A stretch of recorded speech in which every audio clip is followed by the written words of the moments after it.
There's so many of you.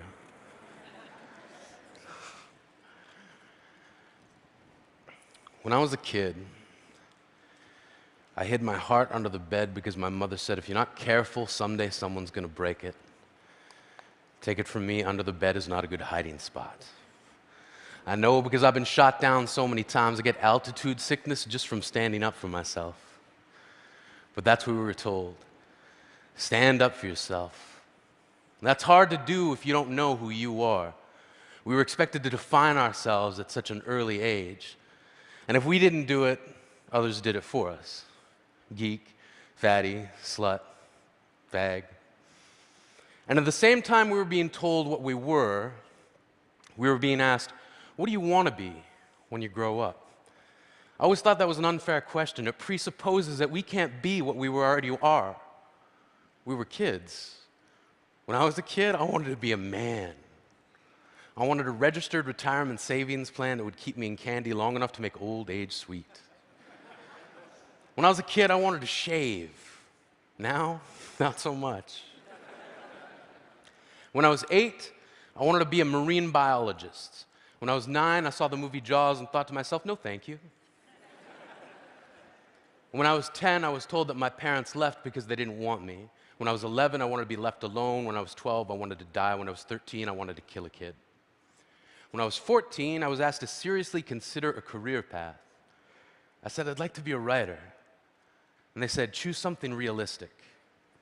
So I said, professional wrestler. And they said, don't be stupid. See, they asked me what I wanted to be, then told me what not to be. And I wasn't the only one. We were being told that we somehow must become what we are not, sacrificing what we are to inherit the masquerade of what we will be. I was being told to accept the identity that others will give me. And I wondered what made my dreams so easy to dismiss.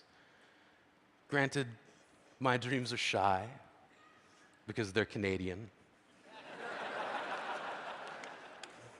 My dreams are self-conscious and overly apologetic. They're standing alone at the high school dance, and they've never been kissed. See, my dreams got called names too. Silly, foolish, impossible. But I kept dreaming. I was gonna be a wrestler. I had it all figured out. I was gonna be the garbage man. My finishing move was gonna be the trash compactor. My saying was gonna be, I'm taking out the trash.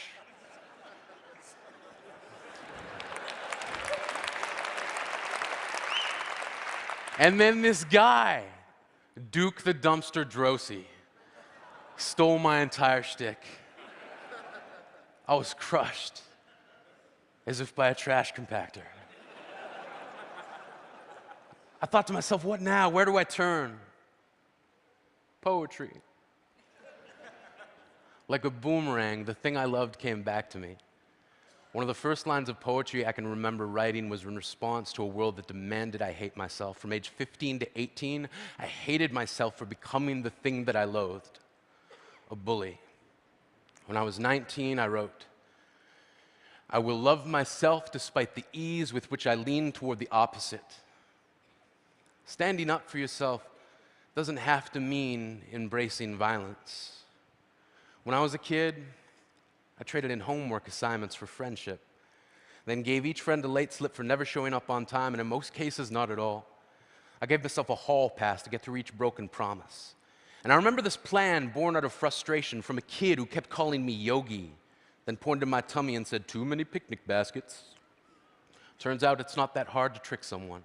And one day before class, I said, yeah, you can copy my homework. And I gave him all the wrong answers that I'd written down the night before. He got his paper back expecting a near-perfect score and couldn't believe it when he looked across the room at me and held up a 0. I knew I didn't have to hold up my paper of 28 out of 30, but my satisfaction was complete when he looked at me puzzled, and I thought to myself, smarter than the average bear, motherfucker.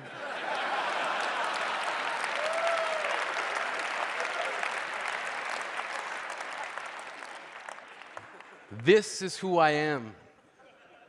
This is how I stand up for myself. When I was a kid, I used to think that pork chops and karate chops were the same thing. I thought they were both pork chops. And because my grandmother thought it was cute and because they were my favorite, she let me keep doing it. Not really a big deal. One day, before I realized fat kids are not designed to climb trees, I fell out of a tree and bruised the right side of my body. I didn't want to tell my grandmother about it because I was scared I'd get in trouble for playing somewhere I shouldn't have been. A few days later, the gym teacher noticed the bruise and I got sent to the principal's office. From there, I was sent to another small room with a really nice lady who asked me all kinds of questions about my life at home. I saw no reason to lie. As far as I was concerned, life was pretty good. I told her whenever I'm sad, my grandmother gives me karate chops.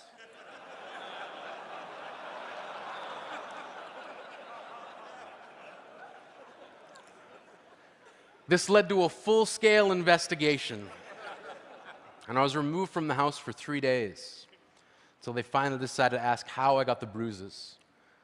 News of this silly little story quickly spread through the school, and I earned my first nickname, Pork Chop. To this day, I hate pork chops. I'm not the only kid who grew up this way, surrounded by people who used to say that rhyme about sticks and stones, as if broken bones hurt more than the names we got called, and we got called them all. So we grew up believing no one would ever fall in love with us, that we'd be lonely forever, that we'd never meet someone to make us feel like the sun was something they built for us in their tool shed. So broken heartstrings bled the blues, we tried to empty ourselves so we'd feel nothing. Don't tell me that hurts less than a broken bone. That an ingrown life is something surgeons can cut away, that there's no way for it to metastasize. It does. She was 8 years old, our first day of grade 3 when she got called ugly. We both got moved to the back of class so we would stop getting bombarded by spitballs. But the school halls were a battleground. We found ourselves outnumbered day after wretched day. We used to stay inside for recess because outside was worse. Outside, we'd have to rehearse running away or learn to stay still like statues, giving no clues that we were there in grade 5. They taped a sign to the front of her desk that read, "Beware of dog." To this day, despite a loving husband, she doesn't think she's beautiful because of a birthmark that takes up a little less than half her face. Kids used to say she looks like a wrong answer that someone tried to erase but couldn't quite get the job done. And they'll never understand that she's raising 2 kids whose definition of beauty begins with the word mom, because they see her heart before they see her skin, because they've never always been amazing. He was a broken branch grafted onto a different family tree. Adopted, not because his parents opted for a different destiny. He was 3 when it became a mixed drink of 1 part left alone and 2 parts tragedy. Started therapy in 8th grade. Had a personality made up of tests and pills. Lived like the uphills were mountains and the downhills were cliffs. 4/5 suicidal, a tidal wave of antidepressants, and an adolescent being called pauper. 1 part because of the pills, 99 parts because of the cruelty. He tried to kill himself in grade 10 when a kid who could still go home to mom and dad had the audacity to tell him, "Get over it." As if depression is something that could be remedied by any of the contents found in a first aid kit. To this day, he has a stick of TNT lit from both ends, could describe to in detail the way the sky bends in the moments before it's about to fall. And despite an army of friends who all call him an inspiration, he remains a conversation piece between people who can't understand. Sometimes being drug-free has less to do with addiction and more to do with sanity. We weren't the only kids who grew up this way. To this day, kids are still being called names. The classics were, "Hey, stupid," "Hey, spaz." Seems like every school has an arsenal of names getting updated every year. And if a kid breaks into school and no one around chooses to hear it, they make a sound. They're just background noise from a soundtrack stuck on repeat when people say things like, "Kids can be cruel." Every school was a big top circus tent. And the pecking order went from acrobats to lion tamers, from clowns to carnies, all of these miles ahead of who we were. We were freaks. Lobster claw boys and bearded ladies.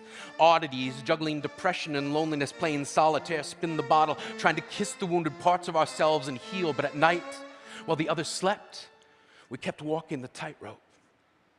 It was practice, and yes, some of us fell.